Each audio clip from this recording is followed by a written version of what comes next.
The Philadelphia 76ers, they got J.J. Redick coming off the books at 23 million, Amir Johnson at 11, Ersan Ilyasova at 6, and Marco Bellinelli right around 500K, who was a late addition in the season. Uh, JJ Redick is interesting. Of course, their situation is interesting. Though they're less than $1 million over the cap, the Joel Embiid contract kicks in next year. So you can just say they're about $20 to $22 million over the cap now, because that contract officially kicks in on July 1st. But JJ Redick, who did a damn good job, man, last year, posting career highs in points, 17 a game, $23 million. I think he's worth that amount, man. But the question is, will the Sixers, who's already around 20 million over the tax line, are they willing to, endure the penalties of being that far over the tax line? Because the cap is one thing. The luxury tax is a whole different ball game right there, and it penalizes teams and fines and all of that kind of stuff that a lot of us don't know about, who don't read about the CBA. So the interesting thing about JJ Redick, him being in the league for this long, how old is he? He'd be 34 next season. Still productive.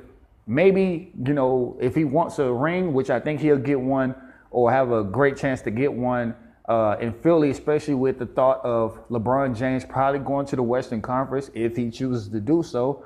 Or if, a lot of teams say LeBron is coming to Philly. What does that mean for JJ Redick?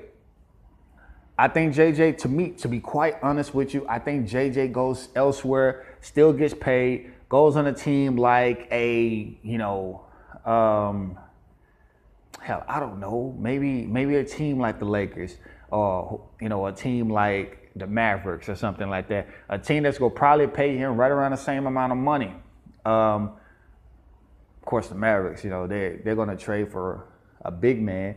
There's no need for another shooter. But I'm just saying, there are not many teams who have that much money to pay him. But the Sixers will have to have him to take a discount to come back, even though they could go over the cap to re-sign him.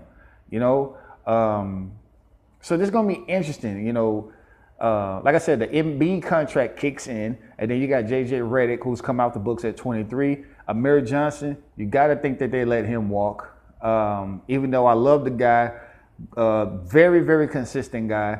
But the dilemma that is JJ Redick will probably push him out. If JJ Redick walks, I can see them bringing him back probably around $8 to $10 million. On the expiring side, Jared Bayless, $9 million. And if they had a lot more expiring contracts, then I could probably see them bring back JJ Redick, because then there's a lot of cap relief. But as you can see, there's not really much they could do. Jared Bayless, I feel like is a very productive point guard. TJ McConnell, who I love, is a great hustling, gritty kind of guy. Justin Anderson, you can pretty much do away from him. Rashawn Holmes, a high motor power forward, very athletic guy. But the interesting thing to look out for is JJ Redick.